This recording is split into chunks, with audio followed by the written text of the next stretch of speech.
morning to you, lovely listeners of GhanaTalks Radio. You are welcome to the GhanaTalks Breakfast Show right here on GhanaTalks Radio. Yes, we were supposed to be here earlier, but due to some circumstances and technical hitches, we couldn't stream, but we are here now. Good morning to you guys, and thank you for staying with us. Right here in the studios with me is Miss Regina Bless and Miss Debbie Adoso. We'll be looking at a few news headlines. We have Debbie's Grill and History of the Day. Then we have the news. Good morning to you, ladies. Good morning. How are we doing? By grace. We thank God. So let's look at our headlines. IMF debt relief driving economic gains, not government competence, minority. The minority in Parliament has rejected assertions that the recent gains in Ghana's economy under President John Dramani Mahama are a result of the government's competence. Speaking at a press briefing on Monday, January 26th, Minority Leader Alexander Afenyo-Markin argued that external factors, rather than prudent economic management, are behind the current economic upturn. According to him, the IMF program debt relief, rising commodity exports, and reduced government expenditure are the key drivers of the economic improvements, not reforms or re-engineering by the current administration. We have been told that the economy is doing well. That is not in doubt. But the question is the economy doing well because there is prudent management of our economy, or it is that this government has introduced some social intervention programs that have, in themselves, created an opportunity for young, ambitious Ghanaians?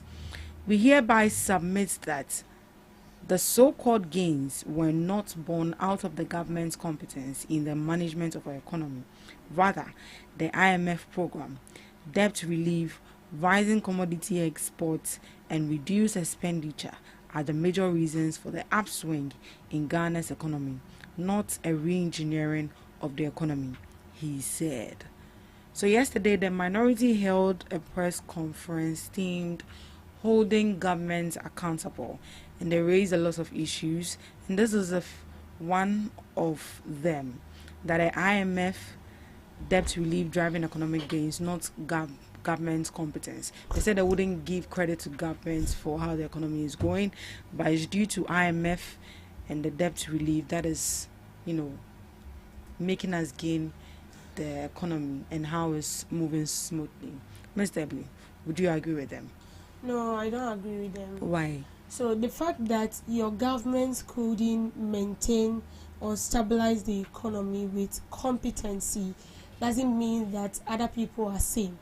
Okay, they mention of some IMF initiatives that they feel like it helped us in relieving the pressure on our economy. But let's also look at this. When you go to IMF, it comes with conditions, and when they see that you are improving, definitely they take some of the burdens off. So when you are not improving, that is that. But when they see that you are putting in much effort, they take off some of the burdens from you. So imagine this government came on board and they don't really care. They do things anyhow, how they want it, without even consulting anyone. I am not sure we will get to where we are. It's because of the measures put in place by this government. That is why IMF also shown us mercy. Yes. If you go for IMF, they'll give you conditions. It's either they'll tell you that maybe they are focusing on the schools. Maybe these schools you should have. They'll give you the number of people to even employ in that school, and they'll tell you yes, the number of people to employ as even teachers, because you're taking something from them. But when they see that you are putting measures in place, you are working. In fact, you are so much interested in ensuring that the economy stands.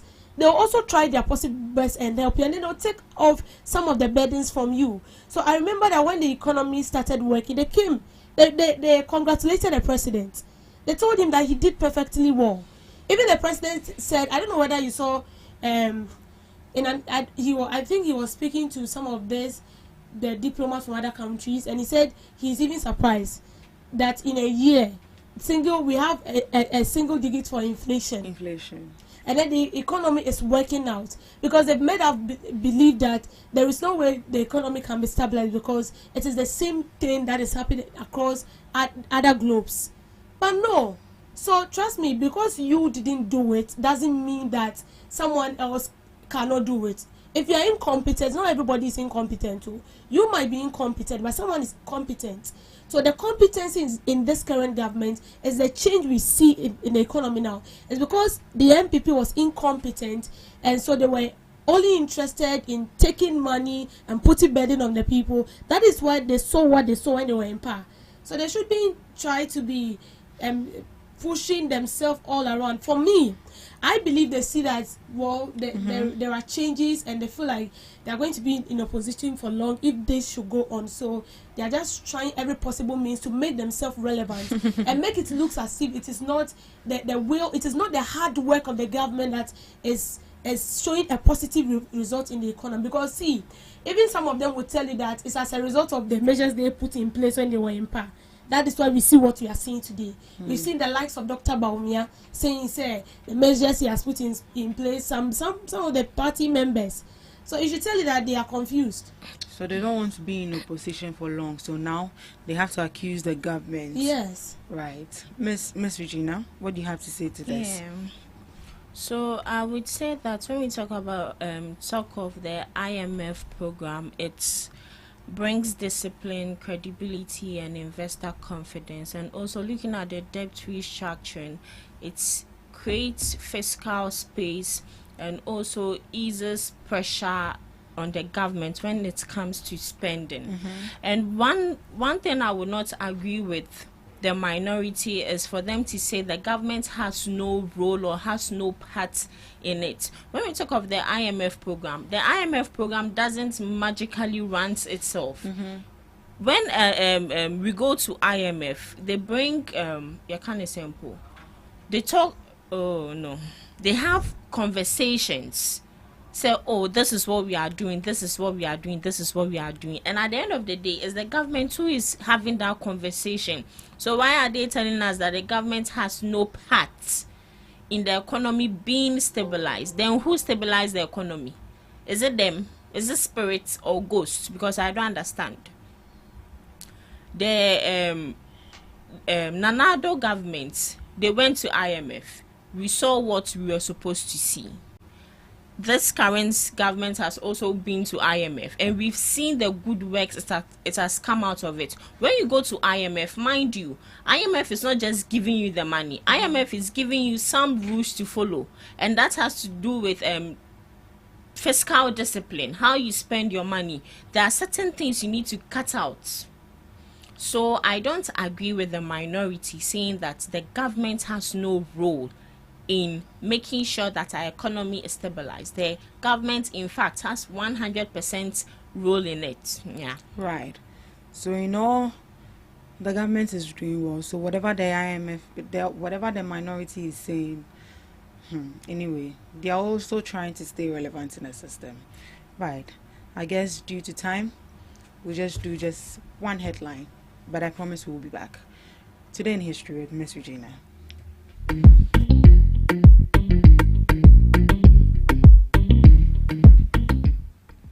Bringing you today in history on this day, Colonel Ibrahim Bari led a successful military coup in Niger, ousting the country's first democratically elected president, Mahamadou Usman. The coup, justified by political deadlock, suspended the constitution, dissolved the legislature, and established a military junta known as the National Salvation Council.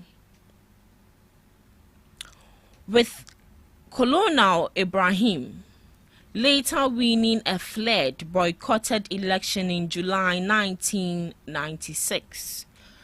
1983, the first shaft of the world's longest tunnel is completed.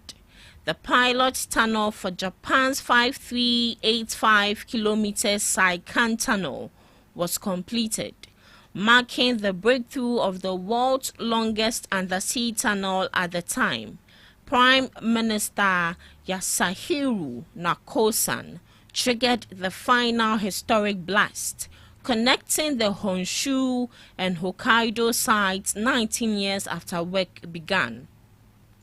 1967, US, UK, and Soviet Union signed the Outer Space Treaty, officially titled the Treaty on Principles Governing the Activities of States in the Exploration and Use of Outer Space, including the Moon and other celestial bodies.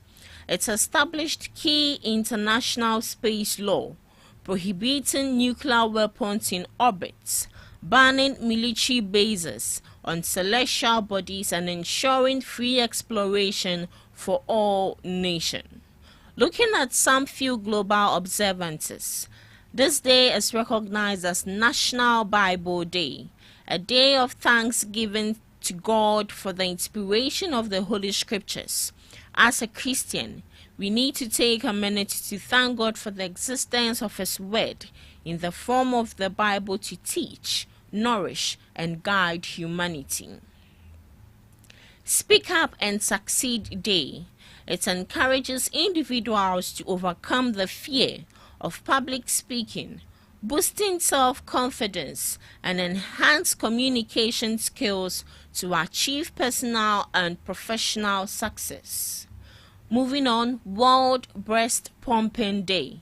To honor the dedication, time, and resilience of parents who use breast pumps, often a necessity for working or navigating health challenges. This day was founded in 2017 to create a supportive community. The day validates the hard work of pumping parents and celebrates their love in every ounce. Lastly, Chocolate Cake Day. To honor one of the world's most beloved, versatile, and comforting desserts. It serves as a perhaps non-official day to indulge in bake and share this classic treat, recognizing its evolution from a 19th century luxury into a popular staple dessert.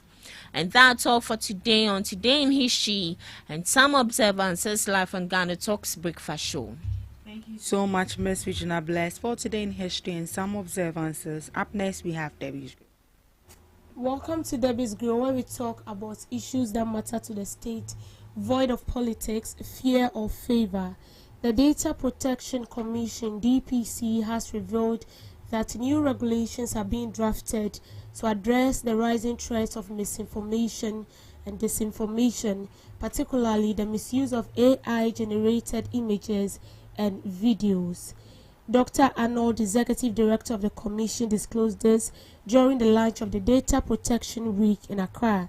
He explained that current laws, including the Data Protection Act 2012, did not anticipate the sophisticated use of digital technology to manipulate individual images. Deputy Minister for Communication, Digital Technology and Innovation stressed that Ghana's digital initiatives can only succeed if citizens have confidence that their personal data is protected and managed responsibly. So this is coming from the Data Protection Commission, which they've revealed that new regulations are being drafted to address the rising threat of misinformation and disinformation, and also the misuse of AI-generated images and videos. This is something that we ought to pay attention to, I think, for long. But I feel like, well, if we feel like this is the time it's drawing our attention and we want to take action towards that is fine. Because I feel like people have actually gotten hold of data that do not belong to them. So I find this very common in Ghana here, where you will go to register a SIM, they will take your data, they will take everything. Then after a new government comes in, they are requesting for that same data, which is not supposed to be so.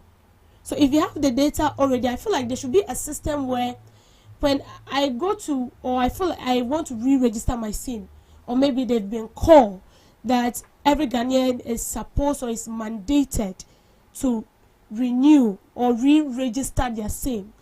I feel like immediately you get there, you mention your name and it's being typed. There should be a system that will give you all the data that you need, because it already have it. There shouldn't be an instance where you are going to provide it again. So what does it mean? What are they trying to communicate? Does it mean that the data they've collected before has been misplaced, or it wasn't properly managed? I'm saying this because sometimes you get people calling you and they call you with your name. You get people calling and then they are giving you information that is supposed to be personally known to you.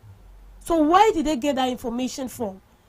You get fraudsters calling you and then they are giving you details of your bank account. How did they get that information? All these are something that we need to work towards it. And now that we have AI coming in, it has worsened the case. People are misusing AI, sincerely speaking. AI is good. You can use it for your own personal benefit. But people are misusing it. Sometimes with AI, they can even pick a picture of a minister, write something under it, and then, like, he speaks, and it looks so natural. But then at the latter end, you get to realize that it wasn't the minister's, saying. He wasn't the one speaking those words. So I feel like this is very, very, very good. AI is good. It's good. People are making good use of it. But when you come to my country, we are misusing it. We are sincerely misusing AI. People are using it to misinform others. Some time ago, I saw a news and then it was claimed to be coming from one known television station. It was later on they came out clarifying stuff that information wasn't coming from them. So it tells you that people are using this AI for their own mischievous purposes. And if this does not stop, they will use it in collapsing people's business in a negative way. Because as I said, you've taken the tag of a media station and everything. It looks so real. And the presenters that are known, we see on tele, was the same thing we saw with the AI generated video. So there is no way you can tell me that are they any true, because it looks so real. But what they were saying, make myself your AI up and do whatever you want to do, but make sure that be a barrier to whatever you do. There should be boundaries set for whatever you do. And if you don't do something, then it's going to escalate. So this is a very, very good news. Please, let's ensure that it is well implemented.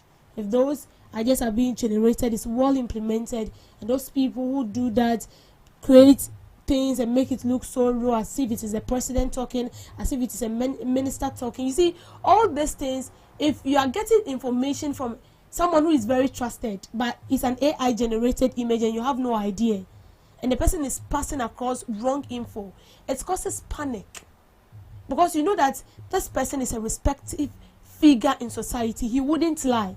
So imagine someone using the president figure as an AI generated image, speaking or saying something that you know that President Mahama wouldn't say this. So in a way, what are you calling for? Distraction. You're calling for distraction. You are passing across information that are not accurate. So I feel like this is a good one. It's very, very commendable. If this is what we are bringing on board, then let's work towards it very well. Sustain it, implement it well, and ensure that it's effective. So those people will be held responsible. And trust me, when we start doing that, there will be a decline in how people misuse this AI sort of a thing. There will be a decline in that. And that is going to help us ourselves. It's really going to help us. And on the side of the data and all that, taking the test and all that, I feel like so long as the data is being taken, that same data should be used for whatever they want to use. There shouldn't be an instance where you have to go and provide your data again. No. That is why we have people taking in data that do not even belong to them. Thank you for making time with me on Debbie's Girl. Thank you so much, Miss Debbie, for that girl. That's a critical one you pointed out right there. Thank you so much for joining us in the first segment of the Ghana Talks Breakfast Show. We'll be going for the news shortly, and right after the news, we'll be coming back. Please stick and stay with us. Are you ready to amplify your business or brand's reach and make a meaningful impact in Ghana and beyond? Partner with GhanaTalks Radio today to connect with a diverse audience across Ghana and beyond.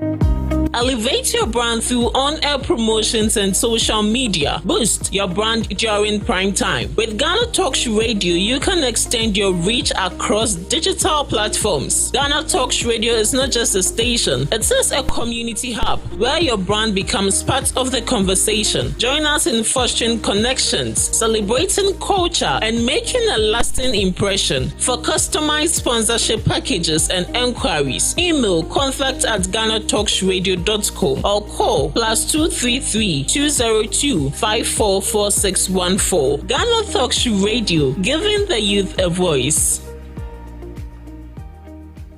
What do you want for breakfast? How do you want your breakfast? English breakfast, French fries. Koko Nikosi, alo komi kesheto. Wache. Well, Gobe is the real deal. Join us on Ghana Talks Radio. Let's serve you a buffet of breakfast. From news headlines review, current affairs to social issues. Entertainment, sports, and all the trending stories live on our mobile app and across all socials from Monday to Friday 7 a.m. to 10 a.m. With me, Pakwesi Omare, Regina Bless, Deborah Adoso, and I am Esinal Fiagbedu. This is Ghana Talks Breakfast Show.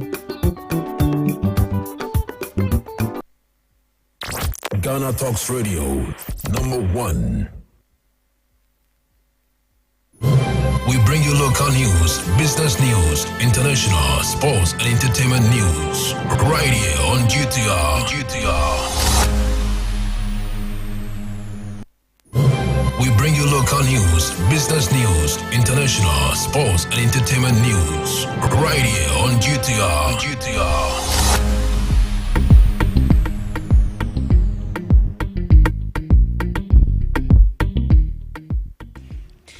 We bring you latest news updates on Ghana Talks Radio. Coming up, Minority Caucus accuses government of exploiting anti-LGBTQ plus law for political gains. Also coming up, Minority Leader urges President Mahama to clarify third-term intentions. Drivers' unions clamps down on unapproved fares on Pokwasi in Sawam Road. Egg glass easers as poultry farmers open new sales channels. These and many more coming up your way shortly.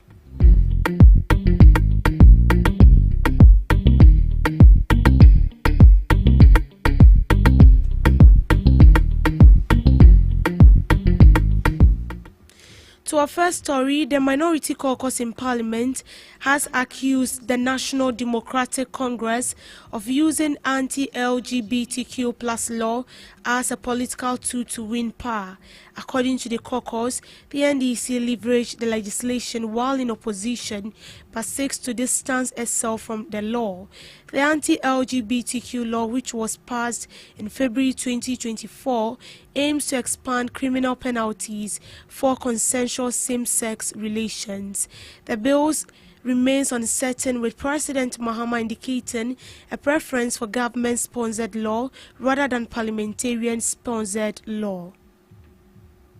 Our own curriculum, they have found space to introduce this promotion of sexual rights in the curriculum of our children.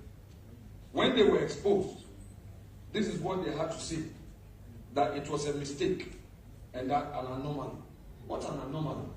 When government documents have been printed, circulated, and signed by no less a person than the sector minister, and through the vigilance of the minority, you get exposed, you now say it was an anomaly.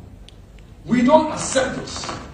We hold the view that the NDC used the anti-LGBT law only for power. And now that they are facing the reality they want to find a way of running away from it. We will insist that they act by their own principle. Minority Leader Alexander Pinyomakin also cautioned the president against considering a third term. According to him, considering a third term is against the constitution. He urges the president to resist party pressures and clearly state his intentions. This pressure may not be done and done well without at least talking about this third term agenda. We are aware that Mr. President himself says he's not interested in third term agenda. But we take this opportunity to also mention to Mr. President that, Mr. President, we are aware that many of your party members want to push the agenda. Please tell them one more time. Maybe when you said so in Singapore, they didn't hear you. Mr. President, you haven't spoken about your non-interest in third term in Ghana. Please, tell your people that you are not interested at all. They shouldn't lead you into temptation. And by the way, it is not possible. Also, we have heard that certain people have filed certain processes at the court. We also have this to tell my Lord Bafoboni. We know that this job was handed to you on a silver platter. We know that you have your masters to please. But my Lord Bafoboni, in the end, when history is being written, it will be your name. And to our judges at the Supreme Court, Ghanaians are watching how you determine the matters that are coming before you. Will question your own integrity. When you came for vetting, you made certain commitment to the people of Ghana. Ghanaians heard you. So again, the mighty minority is watching you. We will not be silenced by threat of contempt. If by criticizing the judiciary, they will march us into Nsawam, we are ready to become prisoners of conscience. Thank you very much. The Greater Accra Regional Minister Council, alongside National Security and NADMO, has begun demolishing temporary structures along the Peshi Lagoon. NADMO Director General Dr. Joseph Kunyo says authorities prioritize larger population interest over individual gains. The demolition aims to restore the lagoon's natural flow and prevent flooding. Undertaking the exercise, I think it's very simple and obvious. Everybody knows why we are undertaking the exercise. It is not a new thing we are doing. We started this soon as we came into government.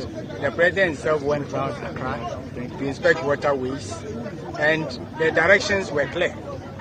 We have to ensure that people's lives are saved from few individuals who refuse to comply or conform to the laws of the country. So we started last year. Along the line, we paused because we had issues with our machines that we were using. We've managed to fix the machines. We are only continuing what we left, and then we'll finish the exercise as expected. We are here this morning to ensure that our lagoon is saved. This lagoon has been there, led by our great grandparents to this generation. It's not for us to sit down and allow the lagoon to be extinct. There's a reason why God made this lagoon for us. That's the home of water. When it rains, water should have a place to settle so that it does not interfere with human activities. Today we are taking the homes of water. Where do you want it to go when it comes down from above? It goes into our homes. It swallows me and you.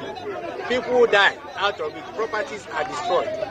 We are saying that we will not watch the interests of few people who want their own comfort at the detriment of the whole community, at the detriment of the larger population of the country. We will not allow that. It's not only here we are doing it. It's going to be nationwide. Every water body will be protected. The most critical resource in human life is water. We don't respect water. That's what we are telling ourselves. For the first time, let's do the right thing. We are not only demolishing, there will be further activities to ensure that this water body is protected for you and your children. We are old, we go and live. But what legacy are we leaving for you? That's why we are here today. Minister in charge of Special Initiatives, Emmanuel Jekum, assured the public that the Labour Exchange Program for Ghanaian health professionals is thorough and transparent. The program, which includes rigorous interviews and assessment, aims to ensure qualified and competent professionals are choosing to work abroad. The program is part of Ghana's effort to manage health labour market, with 74,000 qualified health workers without replacement and thousands more graduating annually. The minister's assurance comes after Ghana signed a memorandum of understanding with Bahamas to recruit Ghanaian teachers and nurses, marking a new phase in labour mobility cooperation between two nations. We published that whoever is interested and has got 5 years experience or 3 to 5 years experience should come and apply. They've gone through a rigorous interview. The first interview was conducted locally. The second interview was conducted by the people from Antigua. And we're doing this for the various countries as well. Usually we have some workers leaving the country and we don't see them return. What is the assurance that these 130, you say people that are leaving, workers, will come back to the country? They'll definitely come back. I mean, Ghanaians going to work, they'll definitely come back. And they have only 3-year contract. Once they finish, if they want to continue with the contract, they'll renew it. If they don't want, they have to come back home. So they are definitely coming back home. Our idea is to at least exchange skills and at least let them have some kind of experience to bring it back home. So we strongly believe that all these guys going to Antigua will come back to Ghana. Thank you so much. The Ghana Private Road Transport Union has launched a crackdown on drivers charging unapproved fares on the Pokwasi in Sawam Road. The union's enforcement team has begun patrolling the route, arresting drivers and conductors found guilty of overcharging passengers. The Ghana Private Road and Transport Union has also cautioned that it will not tolerate such practices with vigorous action against offenders. A driver for ne passenger have a problem about them because of kind for now a problem a driver for any passengers. And the near that's a near between and nanasi. I'm a samani pokuasi. Nearby near who you near you. A driver said, I'm quite now load short. Obuha, no Macassa. I'm a Matias, one of any panda or moko. The boy was almost to church at Chabunabo. And Untin nearby Hano. Maybe I know Macassa. I'm a Matias. I want to find the pania de echo. We are carrying here, and also a better beside and Nakasa. And the best Ghana for any drivers union, so say in Kabomuna, abandoned Chidinia, who are in better energy, abandoning home. The one year who are sending your money for the budget and some because of say, Yenya was your tour on your Tijinafua, and not Timothy. Not driver for now, 1 year so Deno, yet Miatru on them, Ranwamadi. Because the ones as a politician, the new Rema, a bad idea about Hagrid. Let's say, I say, also a crackers now. I'm not in the knee and call papa. Because they say, I can see Drivers Union, no cry, bet to marry and transport through a mem says, yeah, we can't cry. Into me. If it's all is someone now, Obia road short, and I make a Pokwasi, make Amasaman, make Belia, make Timota. I don't quite idea I have passengers. And the I no passer and from and some machi, you feel some bedu hano, and the idea who were any son, and then may one cassa. It's Master Abans and Manimuya, Aban Facas, Emily Unions, new boom, na passengers and one tom. No more, we had a phony Bicasano. Almost some or more cano, because what has a one loading quackra was so bad Cobelo Duaco. No Codua cra, a quiet police funnel, Edward Mofaso Acrano, and ano ɔden sɛ car ne bɛload a police ni bɛgye no 100 Ghana 50 Ghana 30 Ghana yes IGP yes transport minister sɛ animu ya ɔmo ne mpanimfoɔ no ɛne police for no ahyia ampa yɛtu anamɔ last week ɛkɔfa Accra ɛkwan a police for no de dɔbafoɔ no fa so no ɛno nti na ma Accra akɔ no bebree no ayɛ den so ama dɔbafoɔ no eti animu ya yɛbɛsrɛ ɛna dɔbafoɔ no ɔmo yɛ stop on so no yɛakyekye bi ɛde akɔ police station ɛne atwitwa bi picture ɔmatu ɛkɔ wode car no so ɛde kɔ a wɔasi nipa na abɛfa nipa no police nsi makyew eti yɛsrɛ ɔmo kakra a yɛwɔ car no nti aban no fa ne ho nyimae nipa homachi 5 nipa go ha dodo nti sɛ ɔmo pɛ car ma yɛ because yɛ bread dodo yɛde bia from Monday to Saturday Sunday deɛ yɛ kakra yɛ bread papa. In business, the Greater Accra Poultry Farmers Association has confirmed that egg glut recorded during the last quarter of 2025 has been significantly reduced following the creation of alternative marketing channels that allow farmers sell directly to consumers. According to the association, this direct-to-consumer arrangement, largely through farm gate sales and organized delivery systems, have helped stabilize supply, reduce over-reliance on traditional middlemen, and improve cash flow for poultry farmers.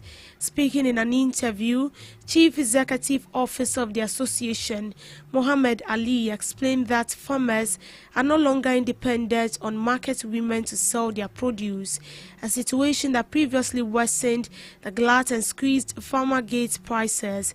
However, Mr. Mohammed noted that despite the easing of excess supply, retail egg prices remain high, a development he described as inconsistent with basic market dynamics.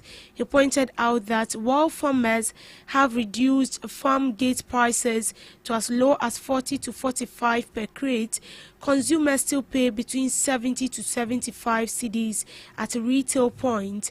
To bridge the price gap and protect consumers, the association has introduced direct ordering and delivery services, allowing households and businesses to purchase eggs at relatively lower prices. Industry players says the development highlights long-standing inefficiencies in the poultry value chain, particularly the dominance of intermediaries and weak price transmission from farm to market. They argued that expanding direct sales could offer long-term relief for both farmers. The poultry sector has faced persistent challenges in recent years, including high feed costs, competition from imported poultry products, and volatile demand. Stakeholders are therefore calling for sustained policy support and improved market access to ensure price stability and protect local producers. To sports, Evelyn Insia-Sari, CEO of Asakas Ladies, has cautioned the Black Queens to avoid underestimating the opponent in the 2026 Women African Cup of Nations. The tournament, scheduled to be hosted in Morocco from March 17th to April 3rd, will have 16 teams compete in the tournament for the first time. The Black Queens won bronze at the 2024 Women's AFCON. Ghana finds itself in Group D with Cameroon, Mali and Cape Verde. Insia-Sari is confident in the Black Stars' qualification chances under head coach Kim Lars, but preached against complacency. Kim Lars guided the Black Queens to a third-place finish at the 2024 AFCON and will be aiming to better that achievement. Meanwhile, Ghana is here to win the tournament, with their best performances being 3 runner-up finishes in 1998, 2002 and 2006. To showbiz, global internet personality known as Speed was formally welcomed with a traditional Akan naming ceremony in Ghana's eastern region. The event, rich in royal pageantry and deep cultural significance, saw the digital star immersed in ancient costumes, culminating in him receiving the local name Berima Kofi Ekufu. The ceremony, organized by local chiefs and elders, transformed a community ground into a scene of colorful regalia, rhythmic drumming, and heartfelt celebration. Subjects and community members gathered in large numbers, ensuring the event's success and creating an unforgettable atmosphere of hospitality. Dressed in a specially prepared traditional clothes, Speed enthusiastically participated in the proceedings. He was seen dancing joyfully to the phantom from drums, a gesture of respect and immersion, greetings elders and cheering spectators with a wide smile, visibly moved by the warm reception. The climax of the ceremony was his introduction to the king. The name Barima Kofi Ekufu carries profound meaning within the Akan culture. Barima signifies a brave, strong, and noble man, often translated as a warrior or a hero. On international update, Chinese officials said a recent trade agreement with Canada is not meant to undercut other countries after Donald Trump threatened to impose 100% tariffs on Canadian products. Trump threatened the tariff in a Truth Social post over the weekend and cautioned in subsequent posts that China is successfully and completely taking over Canada. In response, Prime Minister Mark Carney has said Canada is not pursuing a free trade deal with China and has never considered it. He added that Canadian officials have made their position clear to the American counterparts. Asked to respond to Trump's comment at a news conference, the Canadian Prime Minister noted that Canada is obligated to notify the United States if it plans to sign a free trade deal with a non-market economy. The deal agreed upon between Ottawa and Beijing will lower levies on Canadian canola oil from 85% to 15% by March, while Canada will tax a limited number of Chinese electric vehicles at the most favored nation rate, 6.1%, down from 100%. The GhanaTalks said at a routine news conference that China views the deal as one that serves the common interests of the people of both countries. China believes countries need to approach state-to-state relations in the spirit of win-win rather than the mentality of zero-sum, he said. Trump's tariff threat surprised some in Canada as it appeared to be a reversal from his previously stated position. Tensions between United States and Canada have grown in recent days after Carney said in his Davos speech that the United States-led world order has ruptured.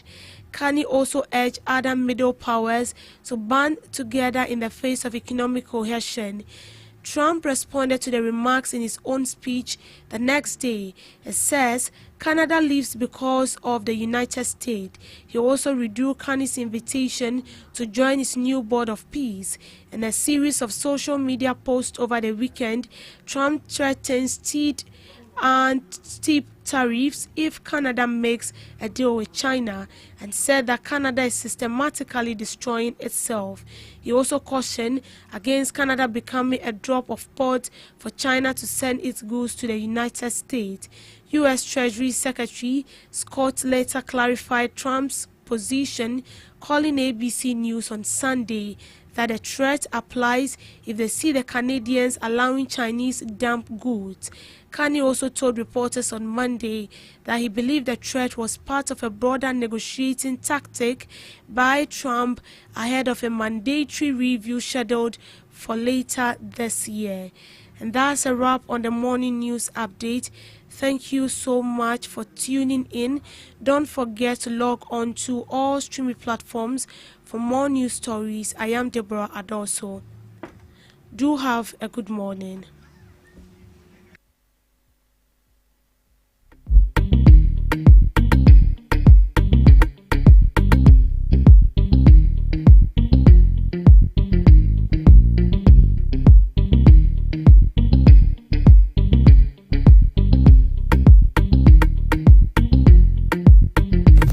Are you ready to amplify your business or brand's reach and make a meaningful impact in Ghana and beyond? Partner with Ghana Talks Radio today to connect with a diverse audience across Ghana and beyond. Elevate your brand through on-air promotions and social media. Boost your brand during prime time. With Ghana Talks Radio, you can extend your reach across digital platforms. Ghana Talks Radio is not just a station, it is a community hub where your brand becomes part of the conversation. Join us in fostering connections, celebrating culture, and making a lasting impression. For customized sponsorship packages and enquiries, email contact@GhanaTalksRadio.com or call +233 202 544614. Ghana Talks Radio, giving the youth a voice. What do you want for breakfast? How do you want your breakfast? English breakfast, French fries. Koko Nikosi, alo komi kesheto. Wache. Well, Gobe is the real deal. Join us on Ghana Talks Radio. Let's serve you a buffet of breakfast. From news headlines review, current affairs to social issues. Entertainment, sports, and all the trending stories live on our mobile app and across all socials from Monday to Friday, 7 a.m. to 10 a.m. With me, Pakwesi Omare, Regina Bless, Deborah Adoso, and I am Esinal Fiagbedu. This is Ghana Talks Breakfast Show. This is Ghana Talks Breakfast Show, your morning companion.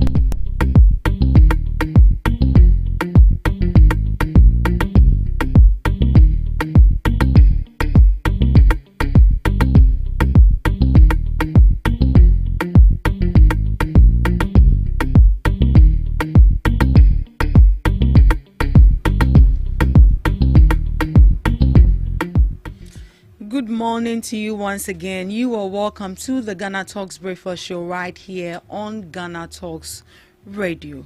Thank you so much for sticking with us. We are streaming on Facebook and on Instagram. We are streaming on Facebook and on YouTube. You can log in and join in the conversation. Streaming on Facebook as Ghana Talks Radio, on YouTube at Ghana Talks Radio, and on X as well at Ghana Talks Radio. Join in the conversation. Let's get it interactive. Right. We are looking at a few news headlines before we zoom into the second segment of the show. Good morning to you once again, ladies. Good morning. Right. We are going to look at some few news headlines right here. So yesterday, the minority, as I mentioned earlier, the minority held a press conference with the theme holding governments accountable, and they pointed out a lot of things. So we just look at a few ones, and then we show opinion on that. Minority faults government over failing urban transport system. The minority in parliament has accused the government of failing to maintain a functional transport system in the country. Minority leader Alexander Afenyomarkin said the administration has neglected one of the most fundamental duties of a modern state, ensuring citizens can travel safely and efficiently. He attributed the current urban transport crisis to the government's inability to sustain the public transport system. Today, at major terminals from Circle to Kaneshi and Medina, hundreds of Ghanaians are stranded for hours because the national fleet has collapsed from over 1,000 public buses to barely more than 100 in operation. More than 400 Metro Mass buses are left to rot in garages or have been sold off as scrap. Commuters are put into overcrowded trotros or priced out by artificial scarcity, not because Ghana lacks engineers or planners, but because this administration cannot even maintain a functional public transport system and has reduced policy to press conferences while people sleep in queue, he added. The comments come amid daily challenges faced by passengers and commuters accessing public transport, particularly during rush hours in Accra, highlighting the growing frustration with the state of urban mobility in the capital. Yes, so this is coming from the minority again. of overfailing urban transport system. Looking at what the transport systems or the crisis we are facing in terms of our transport sector, would you say that is a force of this current administration, as you mentioned it? Well, I would say without the challenges we are facing of late, it didn't start with the current administration. It's something that started way back. Way Yeah, back. it started way back, but we didn't pay much attention to it because we felt like it's normal. It feels like it's normal. Oh, Accra is congested. Oh, when you come to Accra, getting a vehicle is very difficult. You have to stand in a queue, so no one cares. But they're blaming. I don't really blame them when they are blaming this current administration, because you see, you didn't do it. You were having a transport minister as at then. So what was he doing? So if you're trying to blame, you see, this thing of reshifting blames and all that, it wouldn't help us. This is what they are saying. That what it has getting to is becoming too much. See, the current transport minister, he's even sleeping. You think it's? Oh yes, he's sleeping. Sir Joseph Nukbi. I'm not even seeing what he's doing. Seriously, what is he doing? You are the transport minister.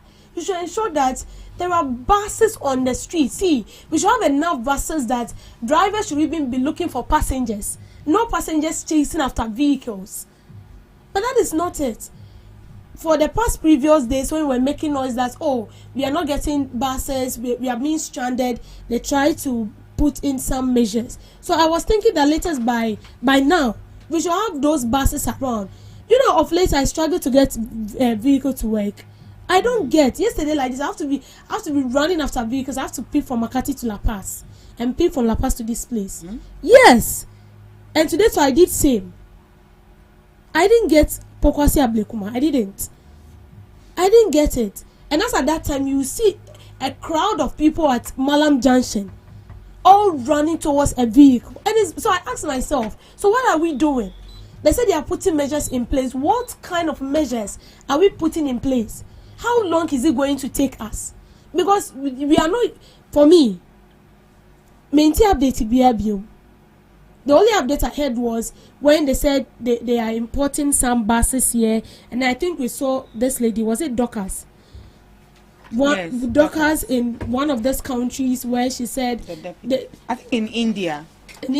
Yeah. And then she said they'll be bringing some of these buses along, and even the transport minister said they are putting measures in place, and even they've sacked some people at the transport, those who take care of those buses and they're not performing well, they've sacked them, and they've employed new people who they feel like they are going to work to get those buses. And at long run, we got to realize that half of the buses were even sold. Where I heard that Metromas, 50% of Metromas was sold out. Government property, Maton. Like, no, what is wrong with us? What is wrong with us? And transport is one of the major challenge in Ghana. You wake up every morning and then it's another headache. And when they say your address, you know that Mr. Jenny, like you're going to run following vehicles. This morning I saw Ayalolo. People were inside holding what's the name? There is this tiny. Is it a strap or something? Yeah, and then you see people holding it. And I was telling myself that, okay, fine. Imagine we should have like about 10,000 buses of Ayalolo. On Makati Kaswa stretch, we should have about 30 of them on the street. But we've left it to rot. Why? Because of politics. So see, what the minority is doing, they are playing their politics game. Okay, it's a political game they are playing. But see, let's just do this as a national case. This is a national interest. We need vehicle.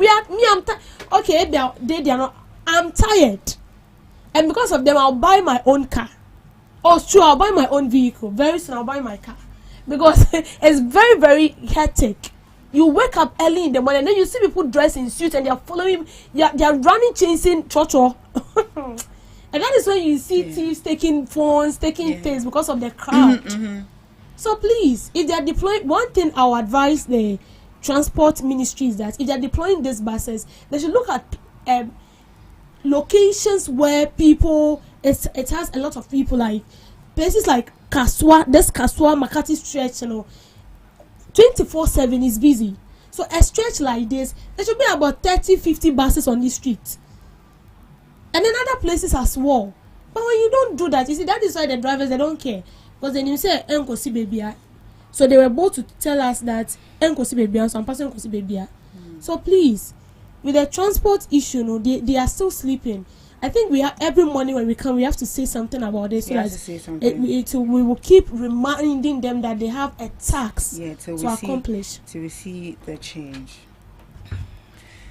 Well, Alexander Fenyomakin said the administration has neglected one of the most fundamental duties of a modern state, ensuring citizens can travel safely and efficiently. Do you think the government has neglected this particular issue, Ms. Regina? Okay, so I wouldn't say the government has neglected this particular issue, but in a way the government also is to be blamed, because in as much as we say the government is for the people and the people for the government, yes, and President John Dramani Mahama is the government. Other sectors are also the government. President John Dramani Mahama can't do it alone. That is why he designated some people to take charge of certain things. And we have the Ministry of Transport.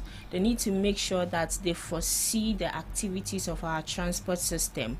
Whatever problem that comes, they need to make sure that they solve it for us. So aside we blaming the government as a whole, we also need to focus our attention much more on the Ministry of Transport, because they are the ones supposed to cater for us when it comes to transport system.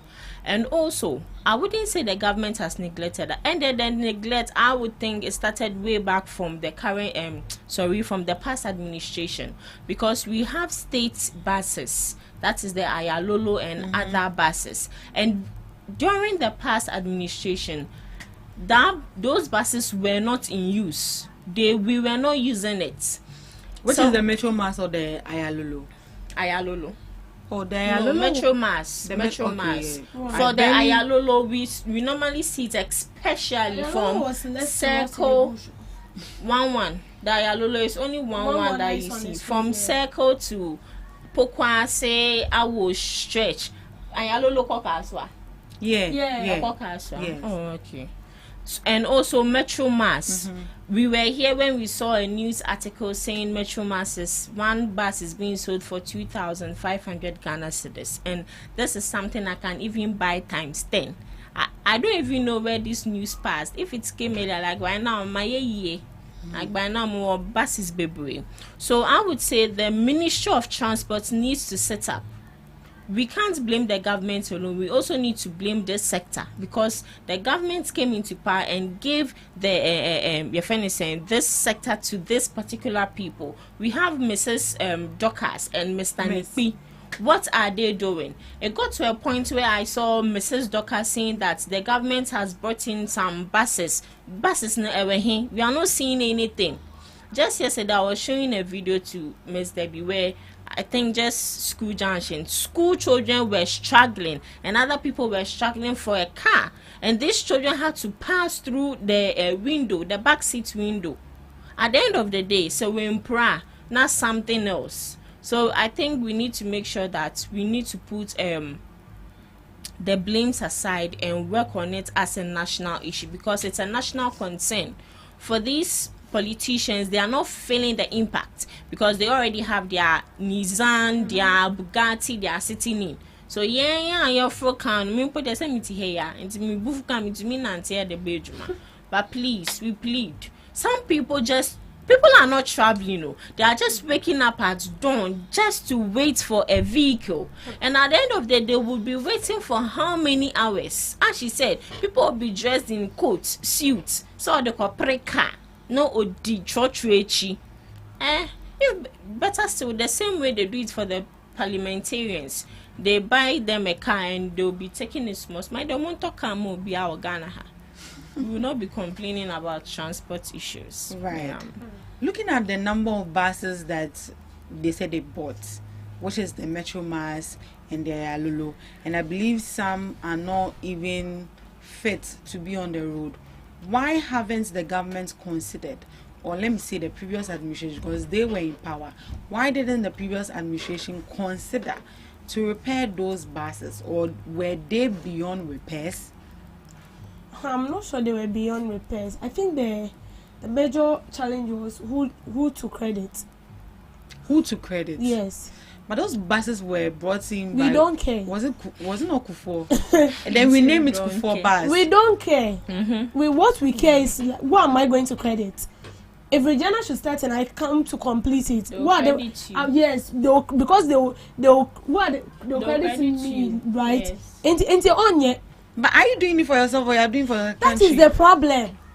Or the party. That is the problem. That is NPP what we don't understand.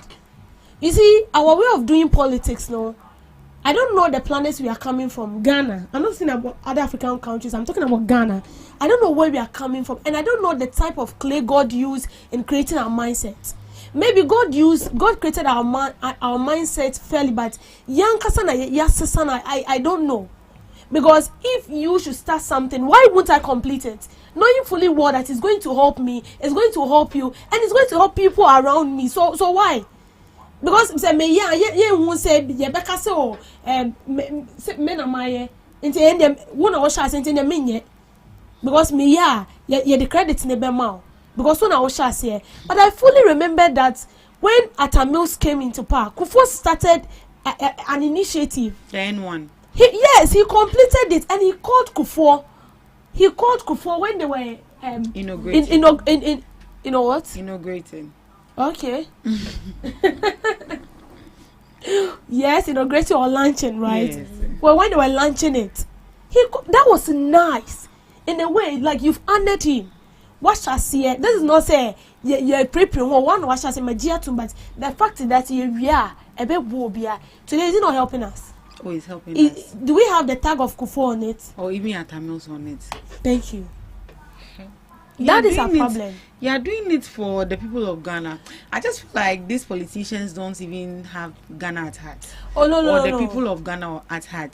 They don't. They are here for their personal gain. Oh, for that, because we know. Honestly, if this is the mindset our politicians are having, then I don't believe you can move on as a country. And it's so bad. Can you just imagine that you've import vehicles into the country for the vehicles to be used, and then you've allowed 247 vehicles to rot just like that? The vehicle are there, yet we are not touching it. We didn't even give it out at all. Okay, fine, say any they buy, but let's give it to people to go and use it. At the end of the day, the money they will get, they will bring it, and it's still a form of generating income for the country. Because those left it. Because those vehicles could have been repaired. We left it. And yes. Even the monies that we are using to buy new vehicles as of now could actually be channeled into a different project that is going to benefit all of us. You know what they will start doing? The only thing they will do is that they will now be selling the engine. Selling the tire, scrap the less to go there. I learned when back in the day in Kumasi they were selling parts of the Metro Mass. Yeah, they will sell it. Oh. They will say that is our mentality, and that is why we are still where we are. That's bad.